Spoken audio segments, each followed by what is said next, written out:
GHMC ఆధ్వర్యంలో కవాడిగూడ అదేవిధంగా దోమలగూడకు సంబంధించిన డీసీ కార్యాలయాలను ప్రారంభించుకోవడం జరిగింది.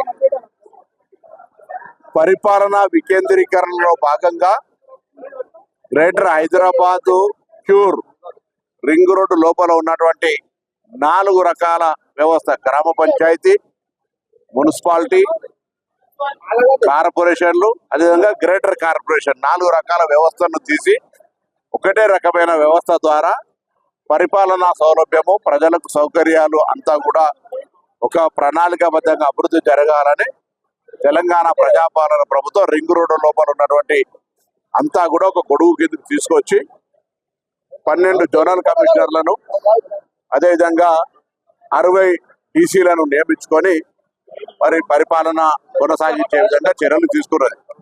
దాంతో పాటుగా అనుసంధానంగా పోలీస్ జోనల్ కమిషనర్లు కూడా ఏర్పాటు చేసుకొని ప్రజలకు ఎక్కడ ఇబ్బంది ఉన్నాయనేటువంటి ఆలోచన చేస్తా ఉన్నది.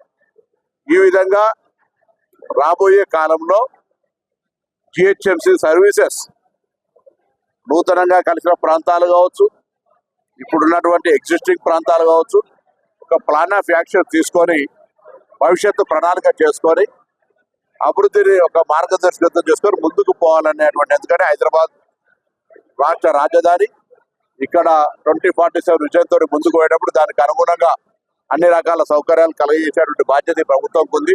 అది ఇండస్ట్రీ వారు వచ్చినా, ఐటీ రంగం వచ్చినా, టూరిజం రంగం వచ్చినా, మెడికల్ టూరిజం వచ్చినా, ఏ అంశం వచ్చినా రేపు ఇక్కడ గ్రీనరీ పొల్యూషన్ ఢిల్లీ లాగా కాకుండా ఉండాలన్నా ఈ చర్యలని తీసుకోవాలి. కాబట్టి ప్రభుత్వం ఇవన్నీ ముందస్తుగానే ఒక ప్లాన్ చేసుకొని ప్రణాళిక ప్రకారంగా ముందుకు పోయే ప్రయత్నం జరుగుతుంది. వాళ్ళ టైం ఉంది, టైం కాగానే ఉండాలి.